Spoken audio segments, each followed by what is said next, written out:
Hello student, welcome back to channel 100% selection. कैसे हैं आप? उम्मीद करता हूं दोस्तों आप सभी स्टूडेंट्स बहुत अच्छे होंगे और अपनी जीकअप एंट्रेंस एग्ज़ाम की तैयारी बहुत अच्छे तरीके से कर रहे होंगे। दोस्तों जैसा कि आप जानते हैं, इससे पहले मैं 6 चैप्टर को बिल्कुल सही तरीके से कवर कर चुका हूँ। आज मैं एक नए चैप्टर की शुरुआत कर रहा हूँ, जैसे कि मैं इससे पहले वाली वीडियो में आपको बता ही चुका हूँ। 7वां चैप्टर आज स्टार्ट होने जा रहा है और इस चैप्टर का नाम द्विघात समीकरण एवं रैखिक एवं द्विघात समीकरण है। यानी रैखिक समीकरण क्या होती है, द्विघात समीकरण क्या होती है, कि क्या मूल होते हैं, ये सारी बातें दोस्तों इस वीडियो में हम डिस्कस करने वाले हैं। उससे पहले मैं आपको एक बात बताना चाहूँगा कि अगर आप इस चैनल पर नए आए हो तो बिल्कुल सही जगह आए हो, क्योंकि दोस्तों इस चैनल के माध्यम से एंट्रेंस एग्जाम की तैयारी बिल्कुल फ्री ऑफ कॉस्ट कराई जा रही है। कोई भी चार्जेस आपसे नहीं ले जा रहा है। बस आपसे इतना कहा जा रहा है कि इस चैनल को आप सब्सक्राइब कीजिएगा और बेल आइकन को प्रेस जरूर कीजिएगा। उससे ये होगा कि आप जो भी मैं वीडियोस को अपलोड करूंगा उसकी नोटिफिकेशन आपके पास तक पहुंच सकेगी। यानी इस चैनल के माध्यम से आप पूरे एंट्रेंस एग्जाम की तैयारी बहुत अच्छे तरीके से कर सकते हैं। बहुत जल्दी हमारा मैथ का सेशन क्लोज होने के बाद हम फिजिक्स स्टार्ट करेंगे, फिर उसके बाद केमिस्ट्री स्टार्ट करने वाले हैं, है ना। तो आइए दोस्त, चलते हैं हम क्वेश्चंस की ओर। और सबसे पहले इसका ये चैप्टर जो हम स्टार्ट कर रहे हैं, इसका बेसिक हम सीखते हैं पहले, क्योंकि आप भी जानते हैं दोस्तों कॉन्सेप्ट इज पावर, है ना। कॉन्सेप्ट के साथ सारी चीज़ें समझते हुए चलेंगे। देखिए, सबसे पहले हमें इसमें ये बात समझ आनी चाहिए कि ax² + bx + c ये जो होता है द्विघात समीकरण का मानक समीकरण होता है, ठीक है। यानी हम इस वाली इक्वेशन से तुलना कराते हैं। क्लियर? कौन सा समीकरण है? ax² + bx + c, ठीक है। और समीकरण के मूल जो होते हैं वो अल्फा बीटा होते हैं। इस चीज को आप याद रखेंगे, समीकरण के मूल जो होते हैं वो अल्फा और बीटा होते हैं, ठीक है। उसके बाद में आपको मूलों का योगफल, सर ये क्या है? कुछ भी नहीं, बस मूलों का योगफल आपको अल्फा, यानी अल्फा बीटा है ना मूल इसके, तो अल्फा + बीटा = -b/a है। पूछा गया b और a क्या है? सर b और a यहाँ पर ये है, b और a का मान यहाँ पर ये है। जो भी इक्वेशन में आएगा उसको हम यहाँ पुट करने के बाद मूलों का योगफल निकाल सकते हैं इजीली। क्लियर? उसके बाद में मूलों का गुणनफल क्या होता है? सर मूलों का गुणनफल यानी इन दोनों की आपस में मल्टीप्लाई करा देंगे, = c/a है। c/ क्या है? c ये रहा और a के जो यहाँ पर इसका x² का गुणांक होगा वो हमारा a होगा। एक दफे मैं और इसको एक्सप्लेन कर देता हूँ। देखिए दोस्त, x² का गुणांक को a कहेंगे और x के गुणांक को b कहेंगे और c के गुणांक यानी c की जगह जो आएगा उसको c कहेंगे। इस चीज को आप याद रखेंगे, ठीक है। उसके बाद में मूलों का हरात्मक माध्य आपसे कभी भी पूछा जाए, क्या कहा? मूलों का हरात्मक माध्य आपसे कभी भी पूछा जाए, ये वाला फॉर्मूला आपको पुट कर देना है, 2α β/α + बीटा, आपका आंसर निकल के आ जाएगा, ठीक है। उसके बाद में दोनों मूल अगर समान हो, दोनों मूल अगर समान हो तो क्या कहेंगे? मूल क्या है? सर अगर x की पावर 2 है, जैसे x² + 2x + के 5 = 0, तो इसकी पावर 2 है, तो इसकी पावर 2 होने की वजह से इसके दो मान निकल कर आएंगे, है ना। एक का नाम अल्फा, एक का मान बीटा। अगर ये दोनों मान समान हो जाते हैं तो हम क्या, कौन सा फॉर्मूला लगाएंगे? b² - 4ac = 0। तो बात क्लियर हो चुकी होगी, उम्मीद करता हूं, ठीक है। उसके बाद में x², अगर आपको मूल दे दिए जाए अल्फा + बीटा और अल्फा × बीटा का मान दे दिया जाए और आपसे कहा जाए इक्वेशन बनाइएगा, क्या करेंगे? ये वाली इक्वेशन पकड़ लेंगे आप, ये वाली x² माइनस के ब्रैकेट में अल्फा + बीटा × x प्लस के अल्फा × बीटा = 0, आपका आंसर निकल कर आ जाएगा। एक फॉर्मूला और आपका जिसका नाम श्रीधराचार्य है, फॉर्मूला मैं आपको यहां पर लिख देता हूं, इसको रफ करके, है ना। चलो मैं यही लिख देता हूं इसको, x = माइनस के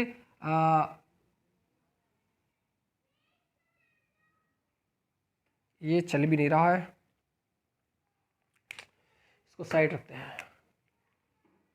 x = माइनस के b + -√d/2a। d क्या है? d का मान जो होता है वो d = b² - के 4ac। इस चीज़ को दोस्तों आप याद रखेंगे। यहाँ पर एक बात और आपसे डिस्कस ये करनी है कि अगर हमारा d का मान यानी इसका मान अगर हमारा 0 आ जाता है, इसका मान किसी कारण की वजह से 0 अगर आ जाता है, तो दोनों मूल हमारे क्या होंगे? समान होंगे, परिमेय होंगे, समान होंगे और वास्तविक होंगे। अगर d का मान बड़ा आ जाता है 0 से, d का मान 2, 3 कुछ भी आ जाता है, 0 से बड़ा होना चाहिए, तो क्या कहेंगे कि मूल हमारे वास्तविक होंगे, असमान होंगे, अपरिमेय होंगे। इस चीज को आप याद रखेंगे। अगर d का मान माइनस में आए, D is equals to minus में इसका आंसर आ रहा है -2 -1 कुछ भी आ रहा है माइनस में, तो हमारे मूल जो होंगे वो काल्पनिक होंगे। इस चीज़ को आप अपने दिमाग में याद रखेंगे, जहन में इसको समझते हुए चलेंगे क्षेत्र। ठीक है, तो मैं उम्मीद करता हूं दोस्तों ये क्वेश्चन आपको बहुत इजीली, यानी ये सारी चीज़ें आपको बहुत इजीली समझ आ गई होंगी। मैं इसको रफ करने की कोशिश करता हूं। ठीक है, चलता हूं क्वेश्चंस की ओर। देखते हैं कौन कौन सी क्वेश्चंस आपके एंट्रेंस एग्जाम में पूछे जाते हैं और कई बार पूछे भी गए हैं। सिलेक्टेड क्वेश्चंस, आप जानते हैं कि सिलेक्टेड क्वेश्चन ही मैं लेता हूं, तो इसीलिए हमें वही क्वेश्चन लेने हैं जो सिलेक्टेड हैं, पूछे जाने की संभावना 90% होती है। ठीक है, पहले क्वेश्चन में हमसे कहा गया है 2011 में क्वेश्चन पूछा गया है। 2011 में क्वेश्चन पूछा गया है, पहला क्वेश्चन 2011 में। इसमें कहा गया हमसे x square minus 10x minus plus के 11, एक्स स्क्वायर माइनस के 10x प्लस के 11 is equals to 0।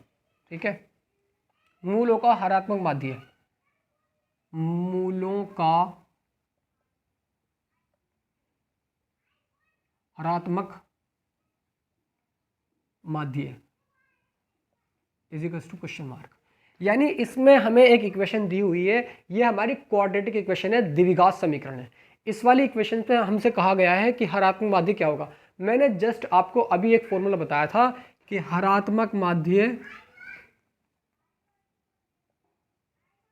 Is equals to 2 alpha beta upon alpha plus beta, आपका आंसर निकल कर आ जाएगा। दोस्तों चुटकियों में इसका आंसर लेकर आएंगे, चुटकियों में। Alpha 2 alpha beta, sir alpha beta क्या है? अल्फा बीटा आप यहां से निकालेंगे, यहां से कैसे निकलेगा? मैंने जस्ट आपको अभी बताया था कि मूलों का गुणनफल यानी alpha into beta is equals to C upon ए होता है।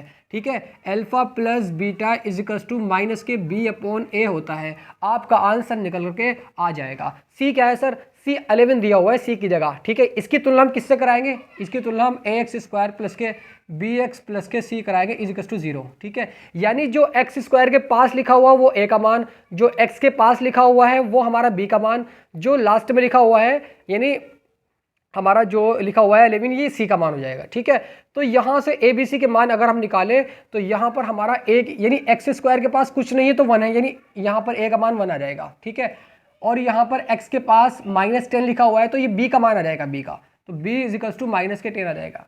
c का मान यहाँ पर 11 है तो c इज इक्वल्स टू 11 आ जाएगा। ठीक है, तो यहाँ से c का मान क्या है? 11, a का मान क्या है? 1, तो यहाँ पर 11 divide by 1 is equals to 11 आ जाएगा अल्फा इंटू बीटा का मान। ठीक है, अब यहाँ पर अल्फा प्लस बीटा माइनस के बी अपॉन है, बी क्या है हमारा? बी हमारा माइनस के 10 है और माइनस पहले से ही है तो यहाँ पर हमारा ऑटोमेटिकली प्लस हो जाएगा, प्लस के 10 और ए का मान 1 है इज इक्वल्स टू आ जाएगा हमारा 10। ठीक है, तो यहाँ से हम अल्फा इंटू बीटा का मान भी निकाल चुके हैं, अल्फा प्लस बीटा का मान भी हम निकाल चुके हैं। बस अब यहाँ पर इस फॉर्मूले में हम पुट कर देंगे इसको। ठीक है, 2 अल्फा इंटू बीटा का मान कितना है? 11 है, तो हमने यहाँ पर 11 लिखा और डिवाइड में अल्फा प्लस बीटा का मान यहाँ पर अभी निकाला 10 है तो यहाँ पर हमने 10 लिखा। 2 5 द 10 is equals to 11 divide by 5। जोन से भी ऑप्शन में आ रहा होगा आपका आंसर निकल कर एकदम करेक्ट आ जाएगा। मैं आशा करता हूँ दोस्तों ये क्वेश्चन आपको बहुत इजीली समझ आ गया होगा। नेक्स्ट क्वेश्चन की ओर मूव करने की कोशिश करता हूँ और आपको अच्छे तरीके से एक्सप्लेन करने की कोशिश करता हूँ। दोस्तों कोशिश ही कर सकता हूँ, इससे ज़्यादा और कुछ भी नहीं कर सकता। ठीक है, तो ये सारे क्वेश्चन जो करा रहा हूँ सिलेक्टेड क्वेश्चन है, कहीं ना कहीं बार बार पूछे जाते हैं, तो इसीलिए सारे क्वेश्चन को आप अपने नोट ऊपर नोट ज़रूर करते हुए चलिए ताकि आपको रिवीजन करने में बहुत आसानी हो जाए। नेक्स्ट क्वेश्चन की ओर, समीकरण। ये क्वेश्चन दिया हुआ है समीकरण, समीकरण दी हुई है p माइनस क्यू, बस रूल से नहीं हटना आपको। p minus Q x square plus के q माइनस आर प्लस के q minus are into X आ जाएगा और प्लस के आपके यहाँ पर ये r minus P is equals to हमारा 0 आ जाएगा। ठीक है, और वो कह रहा है कि मूल के मूल है, यानी वो हमसे इसमें मूल पूछ रहा है, यानी अल्फा प्लस बीटा का मान पूछ रहा है, अल्फा इंटू बीटा का मान पूछ रहा है। कुछ भी नहीं करना दोस्तों, यहाँ से सबसे पहले आप ए बी सी के मान निकालेंगे। ए का मान हमारा p माइनस क्यू हो जाएगा, बी का मान हमारा q माइनस आर हो जाएगा, सी का मान r माइनस पी हो जाएगा। ठीक है। तो मैं यहीं पर लिख रहा हूँ इसको, ये हमारा ए का मान है और ये हमारा बी का मान है, ये हमारा सी का मान है। ठीक है, तो मैं यहाँ से क्या, यानी alpha plus beta, alpha plus beta, इसके मूल वो हमसे पूछ रहा है। अल्फा प्लस बीटा क्या हो जाएगा, माइनस के बी अपॉन है, माइनस क्या है हमारा, यानी माइनस के बी क्या है हमारा, क्यू माइनस आर, तो ब्रैकेट के अंदर क्यू माइनस आर और डिवाइड में बी आ जाएगा, बी सॉरी माइनस के बी अपॉन ए, माइनस के बी अपॉन है, बी तो हमारा आ चुका है, ए जो आएगा डिवाइड में, ए का मान क्या है, पी माइनस क्यू है, तो पी माइनस क्यू हमारा यहाँ पर आ जाएगा। यानी हमने यहाँ से अल्फा इंटू बीटा का मान निकाल लिया। ठीक है, अल्फा इंटू बीटा का मान हम निकाल चुके हैं, अल्फा प्लस बीटा का मान हम निकाल चुके हैं यहाँ पर। और अगर मैं यहाँ पर दोस्तों इसका यानी अल्फा प्लस के बीटा इज इक्वस टू, इसको ब्रैकेट को खोलूँ तो माइनस के क्यू और प्लस के आर हो जाएगा, और डिवाइड में चूंकि ब्रैकेट खोलने पे अंदर के निशान चेंज हो जाते हैं, पी माइनस क्यू हमारा यहाँ पर आ जाएगा। ठीक है, ये हमारा किसका मान है, ये हमारा अल्फा प्लस बीटा का मान आ जाएगा। अगर हम यहाँ पर अब अल्फा इंटू बीटा का मान निकालना चाहें तो दोस्तों आप सभी जानते हैं अल्फा इंटू बीटा क्या होता है, alpha into beta is equals to C upon ए होता है, इज इक्वस टू सी का मान क्या है सर, सी का मान यहाँ पर आर माइनस पी दिया हुआ है, तो मैंने यहाँ पर बिना कहे आर माइनस पी लिखा और डिवाइड में सी अपॉन है, ए का मान कितना है, पी माइनस क्यू है, तो P minus Q is the right answer आपका हो जाएगा। मैं उम्मीद करता हूँ दोस्तों ये क्वेश्चन आपको बहुत इजीली समझ आ गया होगा, इसमें कुछ भी नहीं करना था, बस इसमें अल्फा प्लस बीटा और अल्फा इंटू बीटा का मान रखना था और कुछ भी नहीं करना इसमें। ठीक है, तो मैं आशा करता हूँ ये क्वेश्चन भी आपको बहुत ईजिली समझ आ गया होगा। ठीक है, नेक्स्ट क्वेश्चन की ओर बढ़ता हूँ। दोस्तों अगर ये सारी बातें समझ आ रही हो तो इस चैनल को सब्सक्राइब करना बिल्कुल भी मत भूलना। ठीक है, क्योंकि दोस्तों मैंने भी इंट्रेंस एग्जाम क्लियर किया है और मैं हर ऐसे क्वेश्चन को जानता हूँ जो बार बार पूछे जाते हैं, रिपीट होते हैं। ठीक है, तो इसीलिए ये देखिए 2011 में क्वेश्चन पूछा गया है और देखते हैं इसमें क्या कहा गया है।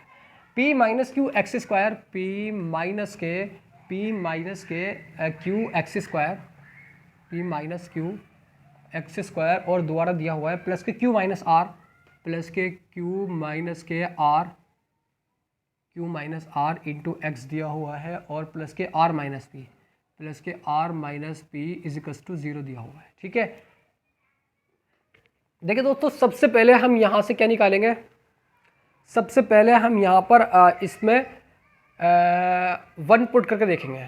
अगर मैं इस इक्वेशन में एक रखकर देखता हूँ x की जगह, अगर मैं इस वाली इक्वेशन में एक रखकर देखता हूँ x की जगह, अगर ये इक्वेशन संतुष्ट हो जाती है तो इसका मतलब क्या हुआ, वो अल्फा का मान हमारा निकल जाएगा, अल्फा का मान हमारा निकल जाएगा। ठीक है, तो मैं यहाँ पर x इज इक्वस टू 1 रखकर चेक करता हूँ। ठीक है, x इज इक्वस टू 1 पर तो क्या हो जाएगा ये दोस्तों हमारा, यानी p माइनस के q और यहाँ पर 1 का स्क्वायर कर देंगे प्लस के q माइनस के r इंटू 1 यहाँ पर हम कर देंगे, यहाँ पर 1 इंटू का प्लस के r माइनस के p इज इक्वस टू 0। ठीक है, अब इसको ब्रैकेट को खोल देंगे, p माइनस के q प्लस के q माइनस के r प्लस के r माइनस के p इज इक्वस टू 0। अगर हम यहाँ पर देखें तो r से हमारा r कैंसिल, p से हमारा p कैंसिल, q से हमारा q cancel, 0 is equals to 0।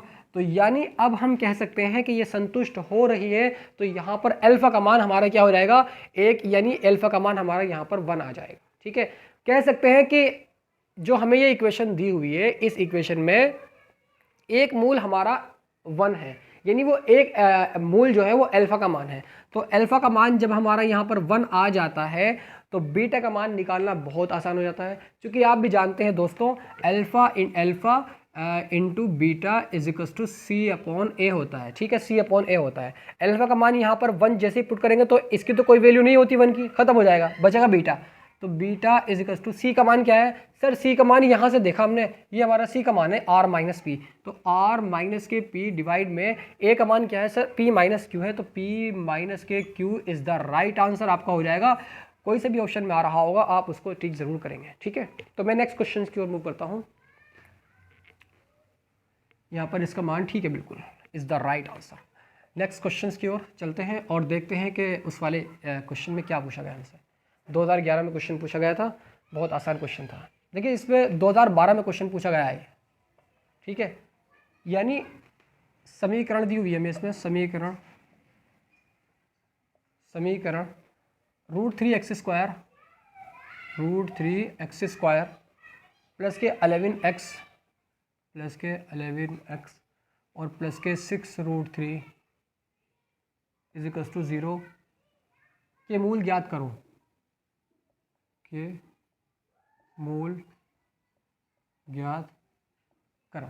यानी इसके मूल दोस्तों हमसे वो पूछ रहा है, कैसे करेंगे, बस स्टेप आपको फॉलो करते हुए चलना है। क्योंकि दोस्तों ये द्विघात हमारी समीकरण है और वो हमसे इसके मूल पूछ रहा है, तो यहाँ पर सबसे पहला स्टेप क्या होगा, हम इसके क्या कर देंगे, यानी अगर इसकी पावर 2 है x की, तो यहाँ से हम 2 मान x के निकाल लेंगे, एक हमारा अल्फा होगा, दूसरा हमारा बीटा होगा, ठीक है। तो यहाँ पर यानी जब हम इस c की मल्टीप्लाई इस ऐसे कराते हैं, तो दोस्तों यहाँ पर क्या जाएगा हमारा, भाई √3 की मल्टीप्लाई √3 से कराएंगे 3 आ जाएगा, 6 ये रहा, 6 3 18, यानी इस 18 के हमें ऐसे फैक्टर करने हैं कि हमारा प्लस करके क्या है, प्लस करके 11 आना चाहिए। 9 दूनी 18, 9 और 2 को ऐड कर रहे हैं तो 11 आ रहा है। तो दोस्तों यहाँ पर हमारा क्या हो जाएगा, ये √3x² प्लस के 9 प्लस के 2 और यहाँ पर हमारा x प्लस के 6√3 इज इक्वल टू 0 हमारा यहाँ पर ये आ जाएगा, ठीक है। उसके बाद यहाँ पर √3x² प्लस के इस x के अंदर मल्टीप्लाई, तो 9x प्लस के 2x और प्लस के 6√3 इज इक्वल टू 0 हमारा यहाँ पर हो जाएगा, ठीक है। यहाँ भी x है, यहाँ भी x है, यहाँ पर हम x को बाहर निकाल सकते हैं इजीली, ठीक है। x जैसे हम यहाँ पर x को बाहर निकालते हैं तो यहाँ पर हमारा √3, या एक काम दोस्तों यहाँ पर आप ये कीजिएगा, इस 9x को तोड़कर लिखिएगा आप, ये √3x² प्लस के, क्या इसको दोस्तों आप नहीं लिख सकते हैं 3 × 3x, इसको आप लिख सकते हैं 3 और 3 × 3 9 को लिख सकते हैं, इस 3 को आप लिख सकते हैं √3 × √3 आप इसको लिख सकते हैं, प्लस के 2x प्लस के 6√3 इज इक्वल टू 0 हमारा यहाँ पर आ जाएगा। अब यहाँ पर भी x है और यहाँ पर भी हमारा x, ये x बचा हुआ है, तो x हम यहाँ से बाहर निकाल लेंगे इसको, ठीक है। तो x बाहर निकालेंगे, यहाँ पर हमारा √3x बचेगा और प्लस के यहाँ पर क्या बचेगा हमारा, चूंकि हमने यहाँ पर एक x को बाहर निकाल लिया, √3 भी तो बाहर आएगा यहाँ से भाई, ये √3 भी तो हमारा बाहर आएगा यहाँ पर, x प्लस के 3√3x आ जाएगा, √3x प्लस के 2 बचेगा यहाँ पर। देखिए दिक्कत वाली बात यहाँ पर क्या हो रही है भाई, यहाँ पर √3x ठीक है, बिल्कुल सही है। और यहाँ से हमने इसको 9x को तोड़ करके लिखा, यहाँ पर क्या लिखा हमने इसको 3 × √3, ठीक है, √3 × √3x आ जाएगा, क्योंकि √3 की मल्टीप्लाई √3 में कराएंगे 3 आ जाएगा, 3 3 9, 9x प्लस के 2x प्लस के √6√3 इज 0। तो यहाँ पर हम क्या काम करेंगे, √3 हमारा यहाँ पर भी है, √3 हमारा यहाँ पर भी है, ठीक है, x हमारा यहाँ पर भी है, x हमारा यहाँ पर भी है, तो 3 यानी √3x यहाँ से हम कॉमन लेंगे, √3x हम यहाँ से कॉमन लेंगे, तो यहाँ पर हमारा क्या बचेगा, x प्लस के 3√3 बचेगा, x प्लस के 3√3 हमारा यहाँ पर आ जाएगा, ठीक है, x प्लस के 3√3। उसके बाद में दोस्तों यहाँ पर अगर हमने देखा तो यहाँ से हमने 2x को कॉमन लिया, ठीक है, प्लस के 2 को कॉमन लिया 2 को, तो यहाँ पर हमारा क्या बचेगा, x प्लस के 3√3 बचेगा, 3√3 हमारा यहाँ पर बचेगा, ठीक है। चूंकि यहाँ से 2 हम कॉमन लेंगे तो यहाँ पर x plus 3√3 is equal to 0। अब दोस्तों x प्लस के 3√3 यहाँ पर भी है, यहाँ पर भी है, इसको भी हम बाहर निकाल सकते हैं, तो यहाँ पर x प्लस के 3√3 आ जाएगा, और क्या बचा, √3x प्लस के 2 बचा, √3x प्लस के 2 आपका यहाँ पर आ जाएगा, ठीक है, इज इक्वल टू 0। अब यहाँ पर दोस्तों आप इसका x के मान को निकाल सकते हैं, यानी x प्लस के 3√3 इज इक्वल टू 0, यहाँ पर आपका आ जाएगा ये x is equal to minus के 3√3, एक तो आ जाएगा माइनस में, और दूसरा आपका देखते हैं कहीं में आता है कि माइनस के 3x प्लस के 2 इज इक्वल टू 0, और यहाँ पर √3, यानी डायरेक्टली मैं इसको कर रहा हूँ, ये x उधर जाएगा तो माइनस के, और √3 इसके नीचे आ जाएगा, तो यहाँ पर हमारा आ जाएगा ये x is equal to minus के 2 डिवाइड में √3। तो दोस्तों यहाँ से x के 2 मान निकल कर आए, एक तो आया हमारा x is equals to minus के 3√3 और दूसरा आया x is equals to minus के 2/√3। x के यहाँ पर 2 मान निकल कर आए, दोनों अलग अलग हैं, माइनस में है, तो क्या कहेंगे, ये हमारे जो इक्वेशन है, ये जो मूल इसके आए हैं, ये हमारे काल्पनिक हैं और इसको आगे आप सोल्व नहीं किया जा सकता है, बस इसको आप यहीं पर इसको छोड़ सकते हैं, ठीक है। तो मैं उम्मीद करता हूँ ये फैक्टर भी आपको बहुत ईजीली समझ आ गए होंगे। नेक्स्ट क्वेश्चन की ओर बढ़ता हूँ। 2012 में क्वेश्चन पूछा गया था।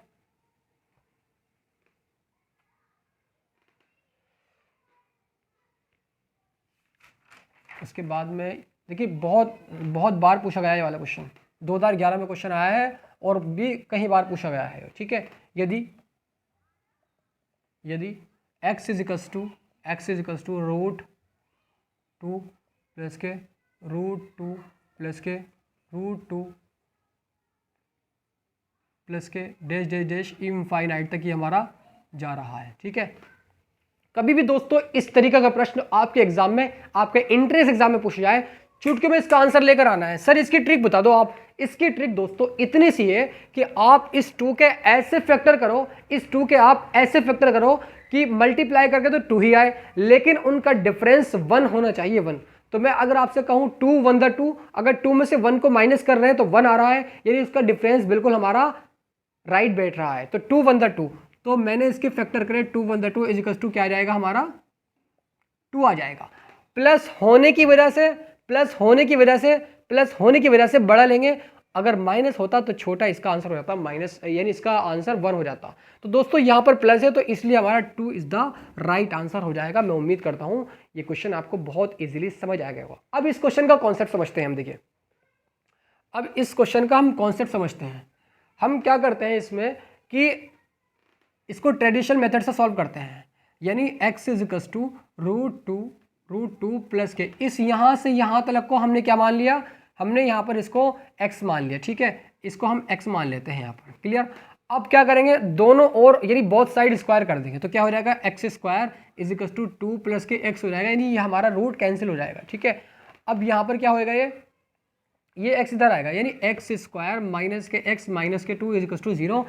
2 के ऐसे फैक्टर करो, माइनस करके हमारा यहाँ पर 1 आना चाहिए, चूंकि x के पास 1 है तो क्या हो जाएगा, ये एक्स स्क्वायर माइनस के 2 1 द 2 और यहाँ पर x minus 2 is equal to 0, यहाँ पर एक्स स्क्वायर माइनस के 2x और प्लस के x माइनस के 2 इज इक्वल टू 0, और यहाँ से x कॉमन लेंगे तो x माइनस 2 आ जाएगा, और यहाँ पर हम प्लस के 1 लेंगे तो यहाँ पर x माइनस 2 आ जाएगा, और यहाँ पर हमारा x माइनस 2 यहाँ पर भी है, यहाँ पर भी है, इसको हमने बाहर निकाला x माइनस 2 को, x प्लस 1 बचा हमारा नेक्स्ट ब्रैकेट में, x प्लस 1। ठीक है, x plus 1 is equal to 0, तो x इज इक्वल टू 2 लेंगे, यानी एक मोल इसका x इज इक्वल टू 2 आ जाएगा, और x plus 1 is equal to 0, x is equal to minus 1, यानी हमारा दोस्तों इसको तो हम लेते नहीं, चूंकि निगेटिव में आ रहा है, माइनस में आ रहा है, x इज इक्वल टू 2, यहाँ से भी हमारा करेक्ट आंसर आ रहा है। मैं उम्मीद करता हूँ दोस्तों ये क्वेश्चन आपको अच्छे तरीके से समझ आ गया होगा। ठीक है, तो इस तरीके से भी आप कर सकते हैं, लेकिन करना मत ऐसे। आपको तो इंट्रेंस एग्जाम देना है, आपको इंट्रेंस एग्जाम में ऐसे ही करना पड़ेगा कम टाइम में। ठीक है, क्योंकि आपको 100 क्वेश्चन करने होते हैं, फिजिक्स के भी, केमिस्ट्री के भी, मैथ्स के भी, तो उसमें से आप ट्रिक के साथ सॉल्व करेंगे तो डेफिनेटली बहुत जल्दी आप अपना पेपर कर पाएंगे। ठीक है, एक और क्वेश्चन की ओर यहाँ पर हमसे कहा गया, यदि समीकरण 2010 में क्वेश्चन पूछा गया है, ये 2010 में क्वेश्चन पूछा गया है, यदि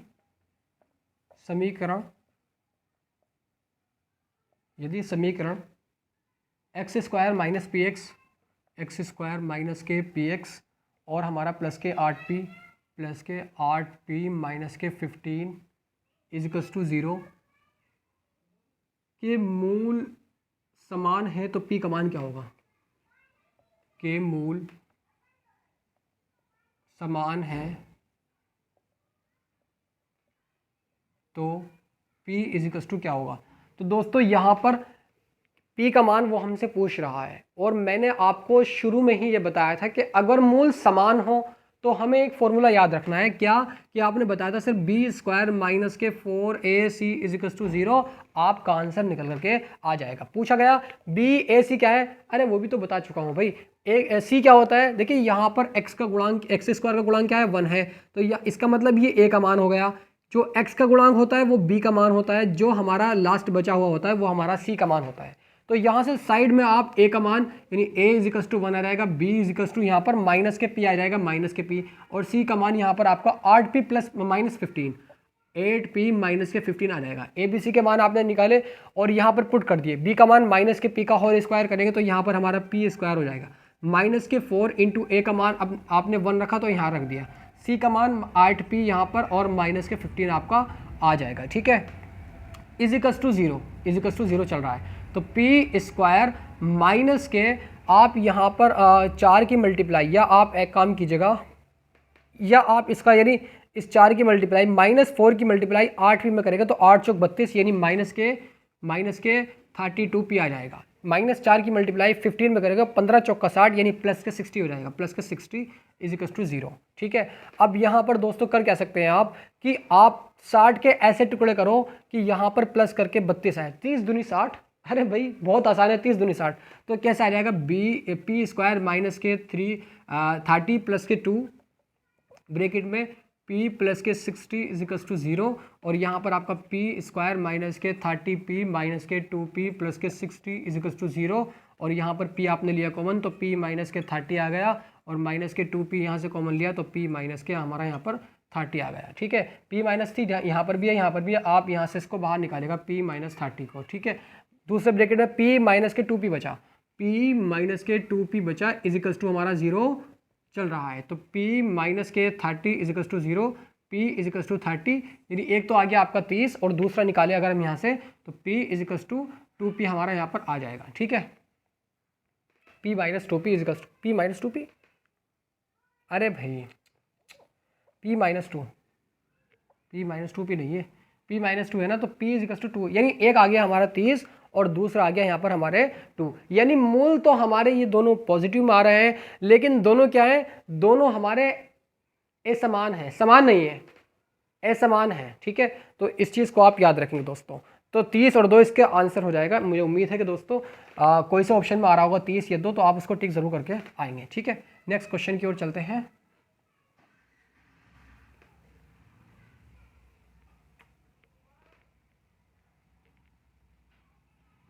x plus y equal to 30, समीकरण ये दिया हुआ है आपका, समीकरण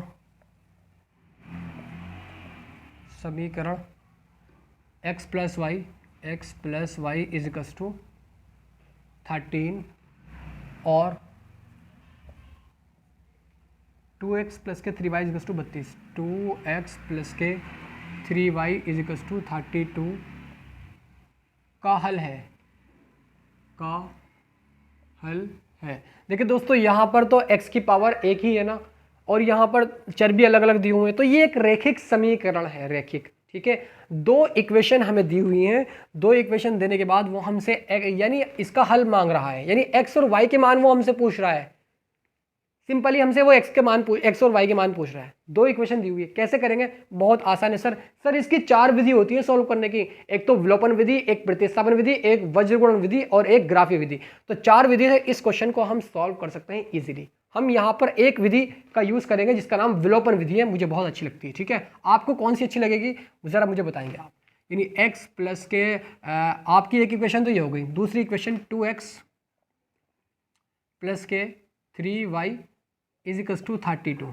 ठीक है, तो मैं अगर पहली इक्वेशन में चूंकि हमें एक टर्म या तो हम y का या हम x का इसके समान कर लें तो हम इस इक्वेशन को सॉल्व करने में बहुत आसानी हो जाएगी। अगर मैं इस पहली इक्वेशन को 2 से मल्टीप्लाई कर दूं तो क्या हो जाएगा सर, यहाँ पर 2x हो जाएगा और यहाँ पर ये हमारा 2y हो जाएगा और यहाँ पर हमारा 13 दूनी 26 हो जाएगा। ठीक है, 26 हो जाएगा। चूंकि हमने ऐसा किया, चूंकि 2x यहाँ पर आ रहा था इसलिए हम 2x यहाँ पर लेकर आने के लिए 2 से मल्टीप्लाई करिए। ठीक है, अब क्या करेंगे, अब बस सर इसको हम माइनस कर देंगे, यानी इस वाली इक्वेशन में से इस वाली इक्वेशन को माइनस करेंगे तो माइनस, ये वाला प्लस का है तो ये माइनस हो जाएगा हमारा, और ये वाला भी हमारा माइनस हो जाएगा। ठीक है, -2x और +2x आपस में कट जाएंगे। ठीक है, माइनस के 3y और प्लस के 2y, माइनस के y बचेगा। ठीक है, इज इक्वल्स टू माइनस के 32 प्लस के 26, तो यहाँ पर आपका 6 बचेगा, लेकिन माइनस का चूंकि बड़ी संख्या से पहले माइनस आ रहा है, माइनस से माइनस हमारा कैंसिल हो जाएगा, y इज इक्वल्स टू 6 आ जाएगा हमारा यहाँ पर। ठीक है, तो y का मान तो दोस्तों हम निकाल चुके हैं ना। अब इस y के मान को जैसे ही आप इक्वेशन फर्स्ट में ला करके पुट करोगे या सेकंड में, तो आपका y का मान यहाँ से निकल जाएगा। तो मैं इसमें पुट करता हूँ। ठीक है, तो 2x प्लस के 3 इंटू वाई का मान हमारा 6 है, इज इक्वल्स टू 32। ठीक है, 2x इज इक्वल्स टू 6 से 18 को उधर लेकर जाएंगे, माइनस का हो जाएगा तो माइनस के 18 आ जाएगा। 2x इज इक्वल्स टू 32 में से 18 को माइनस करेंगे तो यहाँ पर दोस्तों आपको बचेगा 12 में से 8 गया 4 बचा, 2 में से 1 गया 1 बचा, 14 बचेगा।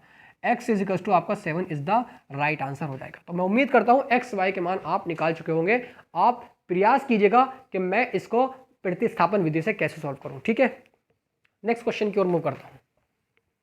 सारे क्वेश्चन को बहुत आसान बना दूंगा, बस आप इस चैनल पर बने रहिएगा और पूरी वीडियो को अच्छे तरीके से देखते रहिएगा। ज़्यादा लंबी चौड़ी वीडियो नहीं है, बहुत मुख्तसर वक्त की मैं यहाँ पर वीडियो बनाता हूँ, ठीक है।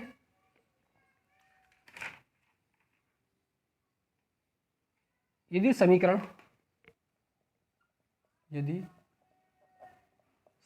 दी हुई है इसमें kx प्लस के 2y, kx प्लस के 2y, kx प्लस के 2y इज इक्वल्स टू 5 और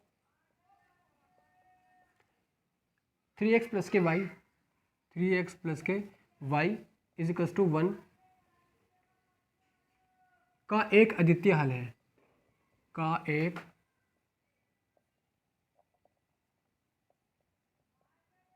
अद्वितीय हल है। तो दोस्तों अद्वितीय हल की स्थिति में हम कैसे सॉल्व करते हैं, इसका मतलब क्या होता है सर अद्वितीय का मतलब होता है इसका एक यूनिक सॉल्यूशन है, इसका एक सॉल्यूशन है, इसका एक हल है, इसका मतलब ये होता है, ठीक है। तो दोस्तों करना क्या है आपको, अगर आपको अद्वितीय हल है वो कह रहा है तो आपको कुछ नहीं करना, यानी एक प्रतिबंध लगाना है। अद्वितीय हल होने का प्रतिबंध होता है a1/a2 is not equal to b1/b2। आपका आंसर दोस्तों निकल कर आ जाएगा। पूछा गया a1 b1 a2 b2 क्या है, अरे a1 का मान इससे निकलेगा और a2 का मान यहाँ से निकलेगा, b1 का मान यहाँ से और b2 का मान यहाँ से, c1 का मान यहाँ से। उसकी जरूरत अभी हमें नहीं है क्योंकि यहाँ पर a1/a2 is not equal to b1/b2, यहाँ से आपका k का मान निकल जाएगा। आप इस चीज को याद रखेंगे दोस्तों, ठीक है। ये हमारा किसका प्रतिबंध होता है, अद्वितीय हल होने का प्रतिबंध होता है, ठीक है। a1 का मान कितना है सर, k है, तो यहाँ पर k डिवाइड बाई 2 का मान क्या है सर, 2 का मान यहाँ पर 3 है, तो हम यहाँ पर 3 रख देंगे। Is not equal to b1 का मान क्या है, b1 का मान यहाँ पर 2 है, तो यहाँ पर 2 रख देंगे, डिवाइड में b2 का मान यहाँ पर 1 है, तो 1 यहाँ पर हम रख देंगे, ठीक है। k is not equal to 3 दूनी 6, तो यहाँ पर k का मान यहाँ पर 6 आ जाएगा। मैं कैसे दोस्तों आपको बता सकता हूँ, और मैंने कितना सिंपल आपको ये सारे क्वेश्चन कर दिए हैं। बस आपका हक बनता है कि मेहनत करते रहे अच्छे तरीके से, किसी भी तरीके से, किसी भी हाल में आपको एंट्रेंस एग्जाम अपना क्लियर करना है, ठीक है। तो मैं नेक्स्ट क्वेश्चन की ओर मूव करता हूँ और देखता हूँ कि किस तरीके का। देखिए दोस्तों ये क्वेश्चन हमारा पूछा गया था 2012 में क्वेश्चन पूछा गया था, ठीक है। इस चीज़ को आप याद रखेंगे। मैं लिखना भूल गया था, मिस हो गया था, कोई बात नहीं। एक और क्वेश्चन जो कि बहुत बार पूछा गया है, दो संख्या का योगफल, दो संख्या का योगफल 15 है। पहली संख्या का दुगना, पहली संख्या का दुगना दूसरी संख्या के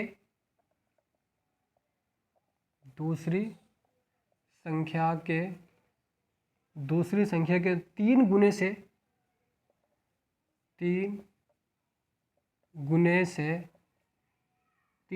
5 अधिक है, 5 अधिक है। अक्सर स्टूडेंट इस वाले क्वेश्चन में कंफ्यूज हो जाते हैं, वे संख्या क्या है, हमसे पूछ रहा है।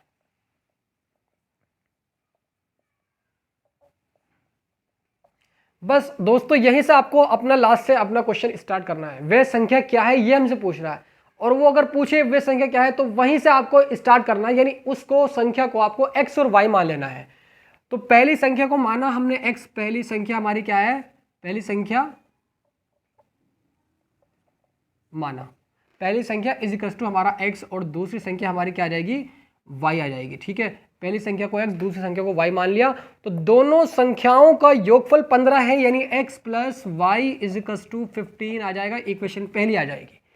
पहली संख्या का दोगुना यानी दुगुना, तो पहली संख्या क्या है x है, तो इसका दुगुना क्या हो जाएगा, 2x हो जाएगा, इज इक्वल टू पहली संख्या का दुगुना दूसरी संख्या के 3 गुने से 5 अधिक है। पूछा गया दूसरी संख्या क्या है, माना तो है यहाँ पर y, तो दूसरी संख्या का 3 गुने से 5 अधिक है, तो दूसरी संख्या का 3 गुना कितना हो जाएगा, 3y हो जाएगा, और कितना अधिक है, 5 अधिक है, यानी प्लस के 5 हमारा यहाँ पर हो जाएगा, ठीक है।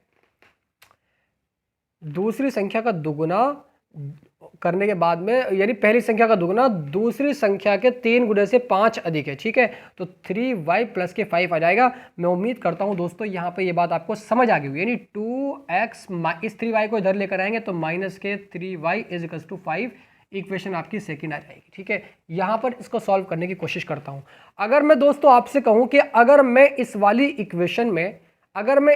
इक्वेशन में 2 से मल्टीप्लाई कर दूं, सर ये मल्टीप्लाई आप क्यों कर रहे हैं? अभी जस्ट आपको बताया था कि यहां पर 2x आ रहा है, तो 2x करने के लिए यहां पर 2 से मल्टीप्लाई करेंगे। आइए करते हैं। तो यहां पर क्या हो जाएगा, ये 2x, यानी मैं इसको यहां लिखता हूं, यानी 2x और यहां पर प्लस के 2y is equal to 15 to the 30, यानी यहां पर आपका 30 आ जाएगा। दूसरी इक्वेशन में यहां पर ये लिखता हूं, यानी 2x और यहां पर माइनस के 3y इज इक्वल टू आपका 5 आ जाएगा। दोनों इक्वेशन मैंने यहाँ पर लिखी, यहाँ से मैं x और y के मान को फाइंड करूंगा आपके ही सामने अभी जस्ट, बिल्कुल ठीक है। तो मैं दोस्तों इसको चूंकि यहाँ पर पहली इक्वेशन में से इस वाली इक्वेशन को माइनस कर रहा हूँ, तो यहाँ पर माइनस आ जाएगा। अब ये वाला माइनस है तो ये प्लस हो जाएगा, ये प्लस है तो ये हमारा माइनस हो जाएगा। इस चीज़ को आप याद रखेंगे। 2x से 2x हमारा यहाँ पर कैंसिल हो जाएगा। 3y 2y को जोड़ेंगे तो यहाँ पर आपका 5 हो जाएगा, इज इक्वल टू -5 प्लस 30, तो यहाँ पर 25 आपको बचेगा। 5 5 25, तो y का मान इज इक्वल टू यहाँ पर 5 आ जाएगा। इस y के मान को जैसे ही आप इस वाली इक्वेशन में पुट करेंगे, इस वाली इक्वेशन में, तो क्या आ जाएगा, 2x प्लस के 2 इंटू वाई का मान 5 इज इक्वल टू 30, ठीक है। 5 दूनी 10 को उधर लेकर जाएंगे, माइनस का हो जाएगा, यानी 2x इज इक्वल टू 30 में से इस 10 को माइनस करेंगे तो 20 बचेगा, और इसको काटेंगे तो यहाँ पर x is equal to 10 is the right answer हो जाएगा। x और y का, यानी y का मान 5, x का मान 10 आ चुका हो। मैं उम्मीद करता हूं दोस्तों ये क्वेश्चन आपको बहुत इजीली समझ आ गया होगा। तो दोस्तों यहाँ पर पहली संख्या हमने x मानी थी, जो कि हमारी क्या आ गई है, 10 आ गई है। दूसरी संख्या हमारी y मानी थी, y क्या आ गया हमारा, 5 आ गया। तो अब जरा क्वेश्चन को पढ़ो। पहली संख्या का दुगना, पहली संख्या क्या है, पहली संख्या हमारी क्या है, हमारी x है। तो पहली संख्या का दुगना जो है वो दूसरी संख्या से, यानी दूसरी संख्या के 3 गुने से 5 अधिक है।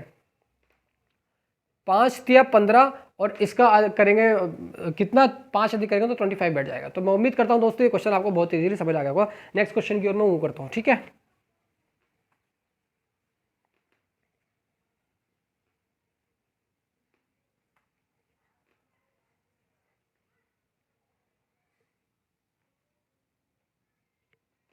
यहां पर ये 2x स्क्वायर माइनस के 11x प्लस के 5 के मूलों का योगफल, 2x स्क्वायर माइनस के 11x प्लस के 5 इज इक्वल टू 0 के मूलों का योगफल क्या होगा, के मूलों का योगफल या योग is equal to question mark. अरे भाई सर ये क्या बता रहे हैं आप, अभी आपने बताया, ये तो बहुत आसान क्वेश्चन है भाई, इसमें कुछ क्या करना है, कुछ भी नहीं करना है इसमें। अरे भाई दो मूलों का योगफल क्या होता है, alpha plus beta is equal to minus b upon a, और आपका आंसर निकल कर आ जाएगा। तो यहाँ पर अल्फा प्लस के beta is equal to minus b upon a, minus क्या है, माइनस पहले से ही है और बी का मान -11 है, तो माइनस माइनस आकर के भिड़ करके प्लस हो जाएगा, is equal to 11 divide by a का मान क्या है 2 है, तो 11 by divide by 2 is the right answer आपका हो जाएगा। दोस्तों मैं आशा करता हूँ ये वाला क्वेश्चन भी आप बहुत इजीली समझ गए होंगे। नेक्स्ट क्वेश्चन की ओर कोशिश करता हूँ, ठीक है। नेक्स्ट क्वेश्चन की ओर आपको मूव करने की कोशिश करता हूँ, और यहाँ पर हमसे कहा गया है इसमें, वह समीकरण जिसके मूल, देखिए इंपॉर्टेंट क्वेश्चन है दोस्तों ये, वह समीकरण जिसके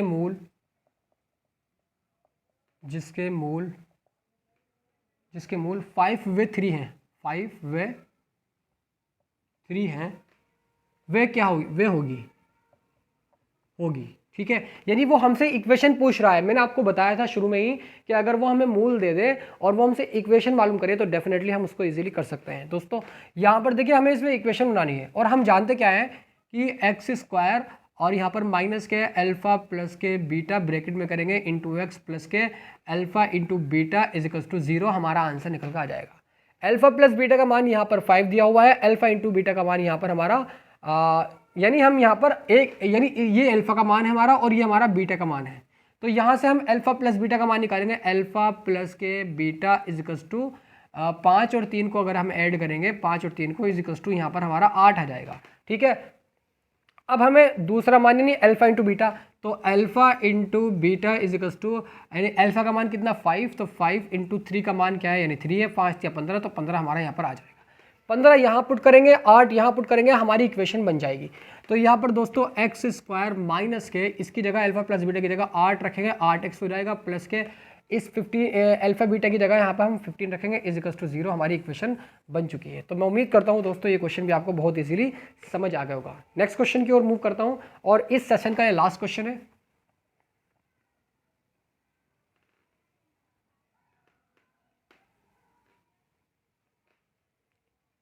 लास्ट क्वेश्चन है और बहुत आसान क्वेश्चन है, ठीक है। समीकरण एक्स स्क्वायर माइनस 5x, समीकरण एक्स स्क्वायर माइनस के 5x प्लस के 6 इज इक्वल्स टू 0 के मूलों की प्रकृति, के मूलों की प्रकृति होगी। यानी वो हमसे दोस्तों मूलों की प्रकृति पूछ रहा है। मैंने आपको 3 बातें बताई थी। अगर d का मान हमारा 0 आ जाता है तो मूल हमारे समान होते हैं, वास्तविक होते हैं, अगर परिमेय होते हैं। अगर हमारे मूल यानी 0 से बड़े होते हैं तो और अलग अलग होते हैं तो मूल वास्तविक होंगे, असमान होंगे और अपरिमेय होंगे, ठीक है। और मूल अगर दोनों समान आ रहे हैं तो वो तो 0 होता है ना, डी का मान, इस चीज़ को आप याद रखेंगे। तो यहाँ पर और अगर माइनस में आ रहा है, अगर डी का मान माइनस में आ रहा है तो मूल हमारे काल्पनिक होते हैं। इस चीज़ को दोस्तों मैं बता चुका हूँ आपको, ठीक है। तो मूलों की प्रकृति हमें इसमें ज्ञात करनी है। सबसे पहले स्टेप क्या करेंगे हम यहाँ पर, मूलों की प्रकृति बताने के लिए, यानी बी स्क्वायर माइनस के 4ac, ये हमारा डी का मान होता है, डी का मान, ठीक है। D is equals to B square minus 4ac, तो D is equals to B क्या है हमारा, बी -5 है, -5 का होल स्क्वायर करेंगे तो 25 हमारा हो जाएगा। माइनस के 4, ए का मान 1 और सी का मान 6, तो यहाँ पर 4 × 6 ही आ जाएगा। तो यहाँ पर 25 और 6 × 24 आ जाएगा, माइनस के 24 इज इक्वल्स टू 1 आ रहा है। तो डी का मान कितना आ गया दोस्तों, डी का मान यहाँ पर 1 आ रहा है, ठीक है। क्योंकि डी का मान 0 से बड़ा है, इसका मतलब क्या है कि इसका मतलब हमारे मूल वास्तविक होंगे और असमान होंगे, अपरिमेय होंगे, ठीक है। तो मैं आशा करता हूँ जौन से ऑप्शन में ये आ रहा होगा आप उसको टिक जरूर करके आएंगे, ठीक है।